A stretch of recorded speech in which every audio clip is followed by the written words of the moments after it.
Hoy quisiera compartir un escrito de mi parte que tuve que hacer para el proceso de ordenación, ¿verdad? Así que como pasé mucho trabajo haciéndolo, sería bueno que ustedes lo escucharan.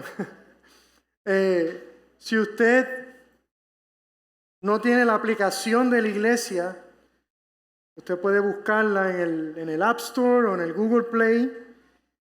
Asimismo, por la cumbre, usted pone la cumbre y va a encontrar ahí la aplicación. Así que si usted no la tiene, le invito a que la descargue. Porque ahí en la aplicación usted va a encontrar muchas cosas, ¿verdad? Los sermones. Y hay un lugar donde están estas reflexiones que yo tuve que hacer, ¿verdad? Así que cuando usted entra ahí a la aplicación, a la primera página, ve ese icono que dice reflexión del pastor Frankie Ramos, y ahí usted va a encontrar varias reflexiones acerca de temas importantes y fundamentales para la iglesia. Amén. Así que quisiera en esta mañana, tarde ya, compartir una de esas reflexiones que tuve que hacer, y tiene que ver con la iglesia, ¿verdad? Tiene que ver con la iglesia y tiene que ver con todo lo que estamos haciendo. Adorar juntos, sentarnos a la mesa y un evento que vamos a hacer inmediatamente después que terminemos con la predicación. Amén. En la Alianza Cristiana y Misionera afirmamos que la iglesia local es un cuerpo de creyentes en Cristo que se reúne para adorar a Dios, para edificarse a través de su palabra, para la oración, el compañerismo, la proclamación del Evangelio y la celebración de las ordenanzas del bautismo y de la Santa Cena.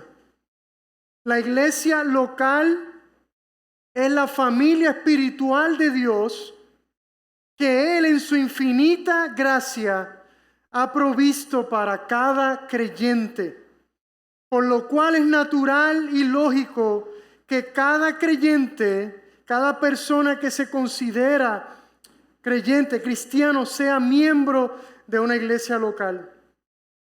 Nunca fue el deseo de Dios que ningún cristiano existiera aparte o independiente de la iglesia local. Eso sería como pensar que un niño nace y lo criamos y se cría y crece aparte de una familia, ¿verdad? Sería totalmente ilógico pensar en eso. Así como la familia física es el escenario perfecto diseñado por Dios para el crecimiento y desarrollo de cada ser humano, la iglesia local es el escenario propicio para la edificación, el desarrollo y el crecimiento de cada creyente. Allí, en la iglesia local, deberían estar todos los ingredientes y las condiciones necesarias para el desarrollo saludable del creyente, tales como el amor puro entre los hermanos, la enseñanza y proclamación de la palabra, la práctica de las disciplinas espirituales y la celebración de las ordenanzas. La iglesia local no solo es el escenario perfecto diseñado por Dios para el desarrollo de cada creyente, sino que también es el vehículo que Él utiliza para alcanzar a los perdidos. Cristo nos dio una misión clara y contundente. Vayan pues y hagan discípulos de todas las naciones, bautizándolos en el nombre del Padre y del Hijo y del Espíritu Santo, enseñándoles a guardar todo lo que les he mandado. Y recuerden, yo estoy con ustedes todos los días hasta el fin del mundo.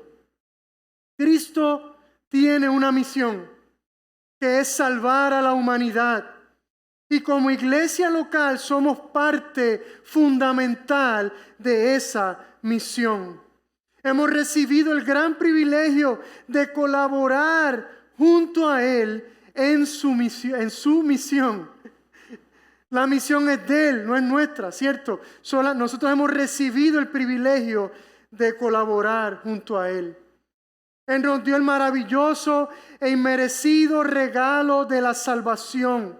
Pero ese regalo no vino solo, sino que vino acompañado de una misión.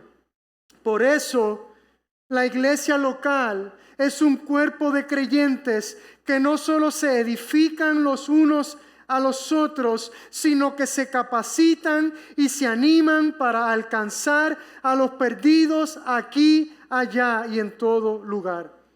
Y esto se logra exclusivamente con la ayuda y el poder de su Espíritu Santo. Amén.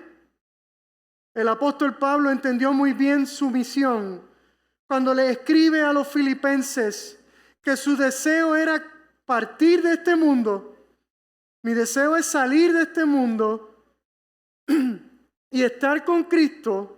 Sin embargo, el apóstol reconoció que permanecer en este mundo iba a ser de mayor bendición para la misión de Cristo y por ende para la iglesia, ya que permaneciendo en este mundo iba a poder continuar su fructífero ministerio y alcanzar a los perdidos. Pues para mí, dice el apóstol Pablo, el vivir es Cristo y el morir es ganancia. Pero si el vivir en la carne, esto significa para mí una labor fructífera, entonces no sé cuál escoger. Porque de ambos lados me siento apremiado, teniendo el deseo de partir y estar con Cristo, pues eso es mucho mejor. Sin embargo, continuar en la carne es más necesario por causa de ustedes. Este debe ser el espíritu y el deseo de cada creyente y por consiguiente de la iglesia local. Deseamos partir de este mundo y estar con Cristo, pero sabemos que Dios nos ha dado una misión que aún está inconclusa. Y lamentablemente, debido a nuestra pecaminosidad, como creyentes y como iglesia local tendemos a perder fácilmente el enfoque y el rumbo de aquello a lo que Dios nos ha llamado. Tendemos a centrarnos en el primer aspecto del propósito de la iglesia, la comunión entre los hermanos, y dejamos de enfocarnos en la misión que es alcanzar a los perdidos.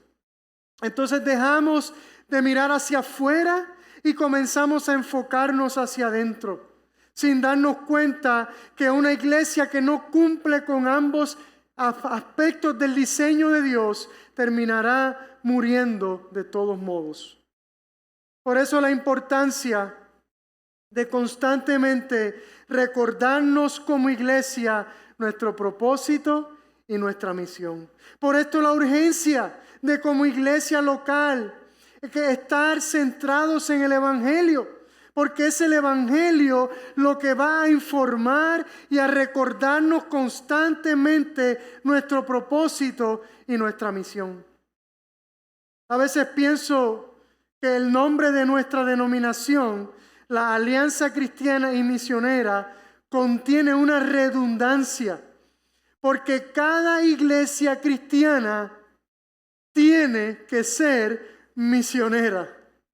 Sin embargo, el nombre de nuestra denominación es un recordatorio perpetuo de nuestra identidad.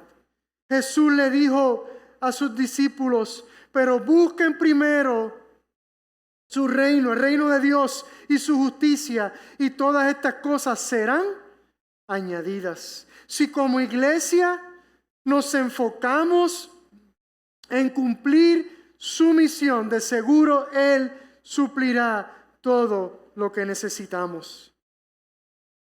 La iglesia, con I mayúscula, es el cuerpo de Cristo, formado por la iglesia con I minúscula, que a su vez está formada por creyentes.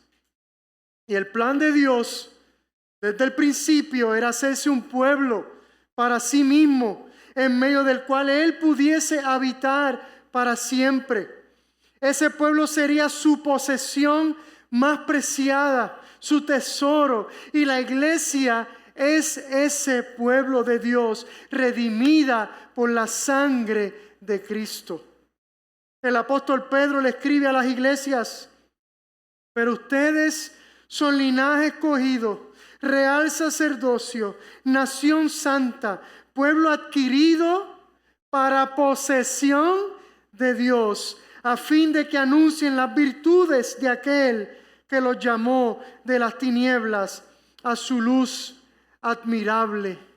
En ese primer capítulo de la primera carta de Pedro, él también afirma que cada creyente es una piedra viva que Dios utiliza para construir su iglesia, siendo Cristo la piedra angular o la columna principal a la cual cada piedra viva está adherida y fundamentada.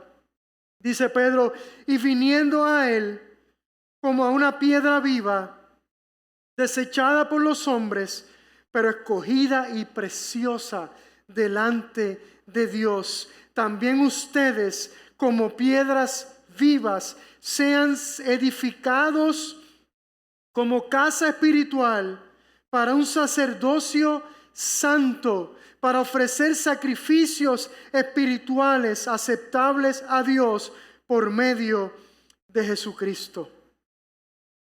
La iglesia es el nuevo templo donde Dios ha decidido hacer su morada. Ese nuevo templo del cual hemos estado hablando en Apocalipsis. Si verdaderamente somos el cuerpo de Cristo, entonces, llenos del poder de su Espíritu, somos aquellos que llevan a cabo su obra en este mundo. Si somos su cuerpo, significa que Él va a vivir su vida a través de la iglesia, a través de nosotros, a través de ti y de mí. Es la manera en que Él se va a hacer presente en este mundo. Somos sus ojos, somos sus oídos, somos su boca, sus manos y sus pies. Y Cristo es la cabeza de la iglesia, lo que significa que Él es nuestro líder, nuestro guía, nuestra mente, nuestro corazón, y que estamos sujetos a Él y a su perfecta voluntad. Pablo le dice a los colosenses: Él es también la cabeza, Cristo es también la cabeza del cuerpo que es la iglesia. Él es el principio, el primogénito de entre los muertos, a fin de que Él tenga toda la primacía. La iglesia no solo es el cuerpo de Cristo, sino también su novia. Él pagó un alto precio por ella para redimirla y hacerla suya. Él se dio por ella para santificarla y purificarla, a fin de presentársela a sí mismo gloriosa, sin mancha ni arruga, sino santa e inmaculada. Pablo le dice a los efesios que esto del matrimonio significa, y la relación que hay entre el matrimonio y la relación que hay entre Cristo y su iglesia, les dice para los maridos. ¿Cuántos maridos hay aquí? Carlito, puedes levantar tu mano, confianza en ti también. Para los maridos, eso significa: ame cada uno a su esposa tal como Cristo amó a la iglesia. Él entregó su vida por ella a fin de hacerla santa y limpia al lavarla mediante la purificación de la palabra de Dios. Lo hizo para presentársela a sí mismo como una iglesia gloriosa, sin mancha ni arruga, ni ningún otro defecto. Será en cambio santa e intachable. Esto ciertamente está ocurriendo. El Señor nos está santificando. Pero esto tendrá una culminación en el día final, donde todos seremos testigos de la boda más espectacular del universo, la boda del Cordero y su novia. Ese glorioso día cuando Cristo se unirá finalmente a su novia para habitar juntos para siempre. Ciertamente la iglesia aún tiene muchas manchas y arrugas, ¿verdad que sí? ¿Ven? Tenemos muchas manchas y arrugas. Eso es más que evidente. Y es de esperarse al estar compuesta de pecadores que aunque arrepentidos aún luchamos con nuestro pecado. Pero a la misma vez Dios Padre la ve a través de la sangre de Cristo, por lo cual la ve santa e inmaculada. Por eso decimos que la iglesia vive en un intervalo entre el ya, pero todavía no, entre el momento en que fue inaugurada, allá en el día de Pentecostés. Y si usted no lo sabe, la Iglesia Universal hoy celebra el día de Pentecostés. Así que la iglesia está entre ese momento de su inauguración y el día de su glorificación y redención final. Sin embargo, podemos afirmar que la iglesia ya es propiedad y posesión de Cristo. Él es celoso con ella, por lo cual cada creyente también debe serlo. Si nuestro Señor es celoso con la iglesia, yo también quiero ser celoso con la iglesia. Él la ama aún con sus manchas y arrugas, por lo cual tú y yo, cada creyente también tiene que amar a la iglesia con sus manchas y sus arrugas. Aquí le voy a hablar un poquito algo técnico, pero es bueno que lo sepamos. La iglesia es un cuerpo, por lo cual, al igual que el cuerpo humano, tiene muchas partes o miembros. Cada miembro tiene su función y cada uno es necesario e igual de importante. El cuerpo necesita a todos sus miembros y no funciona apropiadamente con solo alguno de ellos. Una iglesia saludable es una donde cada uno de sus miembros lleva a cabo su función particular en el cuerpo. Una iglesia saludable también es una donde los miembros se aman con sinceridad, se aceptan tal y como son y se someten los unos a los otros. Los seres humanos fuimos creados para estar bajo autoridad. Por eso el peor sistema de gobierno es la anarquía. Que todo el mundo haga lo que quiera, ¿verdad? Fuimos creados para estar bajo autoridad. Fuimos creados por un Dios soberano, al cual le debemos pleitesía, honra y honor. Pero estar bajo su autoridad no es un fastidio, sino una bendición, porque Él nos ofrece todo lo que Él es y todo lo que tiene. Nos ofrece su amor, su compañía, su cuidado, su protección, y nos ofrece proveernos todo lo que necesitamos. Con ese mismo modelo, Él formó a la iglesia. La iglesia es un cuerpo donde cada uno de sus miembros se someten no solo a Dios, sino al liderazgo que Él ha establecido. Aunque en la iglesia todos somos iguales en valor y dignidad, los miembros desempeñan no solo diferentes funciones, sino diferentes roles. Por ejemplo, uno de esos roles son los ancianos. El Señor ha designado ancianos para liderar a la iglesia local. Y los ancianos son hombres maduros espiritualmente y de buen testimonio, a los cuales el Señor le ha encomendado la enorme responsabilidad de liderar y pastorear a la iglesia.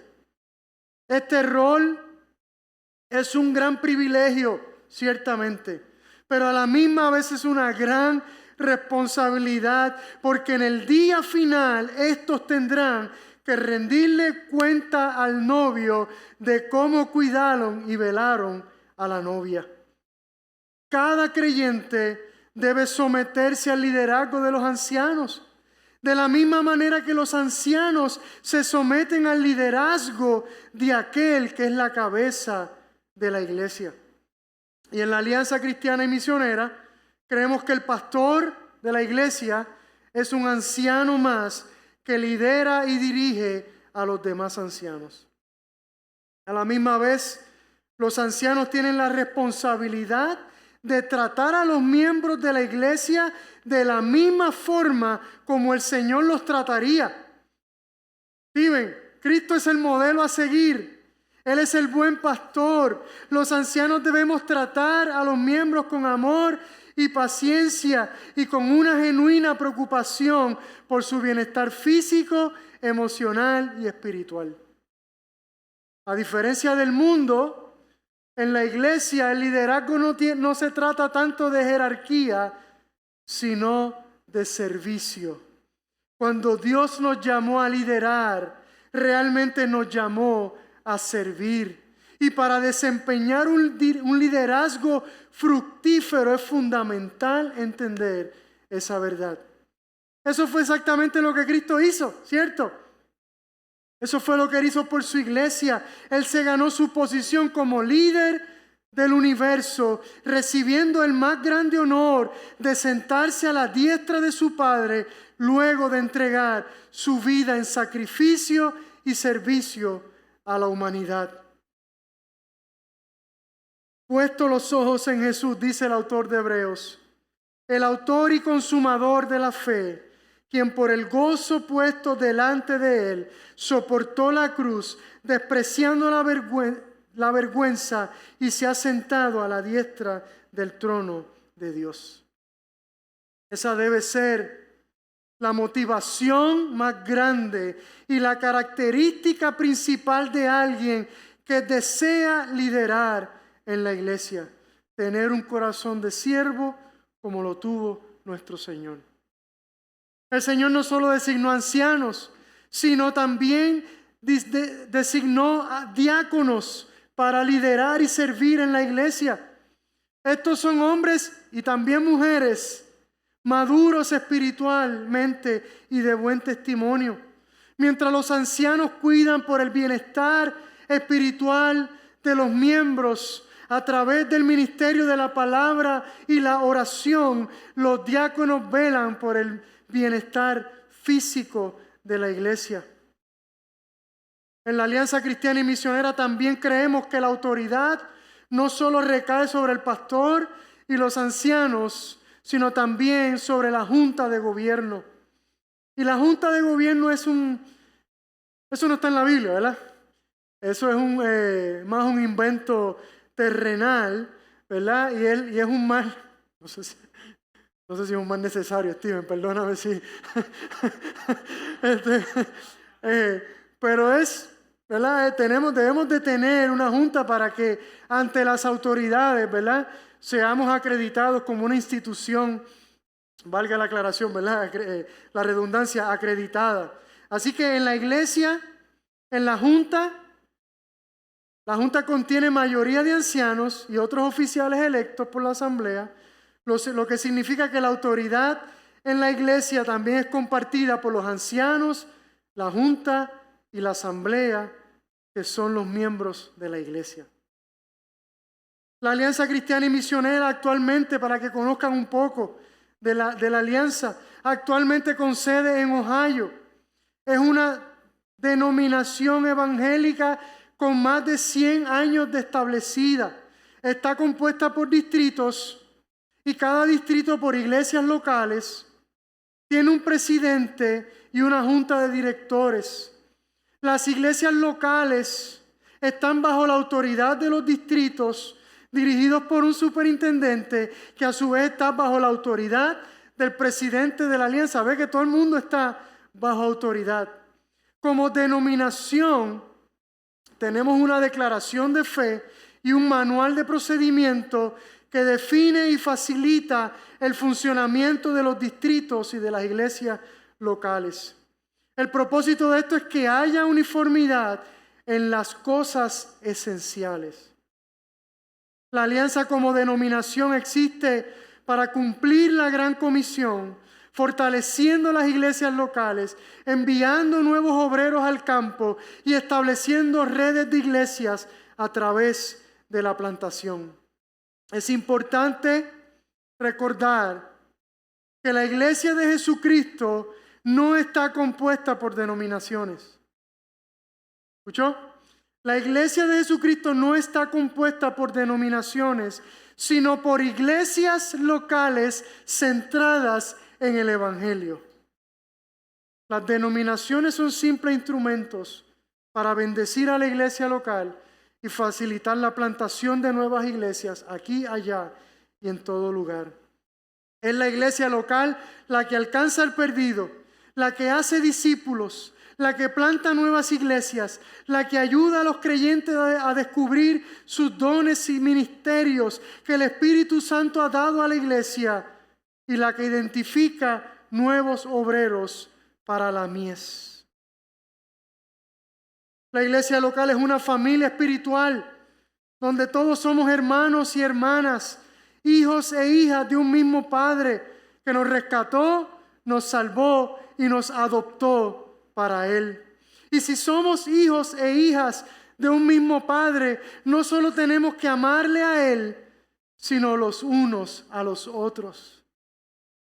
En su famosa oración al Padre por sus discípulos, Jesús definió la magnitud del amor que debía desarrollarse entre los hermanos. Él le pidió al Padre que los creyentes fuesen uno como Él es uno con su Padre, para que todos sean uno, como tú, oh Padre, estás en mí y yo en ti, que también ellos estén en nosotros, para que el mundo crea que tú me enviaste. Esto parecería misión imposible, ¿cierto? Ni siquiera podemos entender a cabalidad cómo es esa relación de intimidad que existe entre el Padre y el Hijo. ¿Cómo podríamos imitar dicha clase de relación entre los creyentes? Sin embargo, para Jesús esto es posible. Por algo se lo pidió al Padre. Él sabía que el Padre, a través del poder del Espíritu Santo, iba a lograr producir esa clase de amor entre su pueblo, a tal grado que sería una de las formas más efectivas en que el mundo sería atraído a Él. Ciertamente toda familia es problemática. ¿Hay alguna persona aquí que pertenezca a una familia que no es problemática? Para que venga aquí y se arrepienta por la mentira que ha dicho. No hay familia, no existe, ¿verdad?, que no sea problemática, y la iglesia local no es la excepción. La iglesia local está compuesta por pecadores que, aunque han reconocido su pecado y se han arrepentido, aún siguen luchando con el mismo. Sin embargo, si reconocemos que somos hermanos de un mismo Padre y que nuestra relación trasciende esta vida y que a la misma vez hemos sido llenos de su Espíritu Santo, de seguro Dios producirá en nosotros su amor. Aleluya. Ciertamente, la iglesia es un milagro. Es Cristo mismo quien hace posible su existencia y su permanencia. Usted está aquí hoy, no se crea que por su esfuerzo, sino porque Cristo hace que usted tenga el deseo de pertenecer a esta familia. Es Él quien la edifica, es Él quien la sustenta, es Él quien la compró a un precio muy alto y por eso es su posesión más preciada. En la iglesia, la prueba contundente de que un día Él restaurará todas las cosas para la gloria del Padre.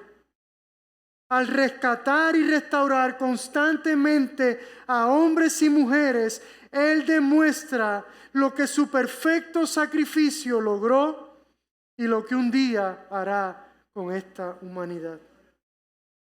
Iglesia, si afirmamos amar a Cristo, tenemos que amar a su cuerpo. Esto es inseparable. Aleluya.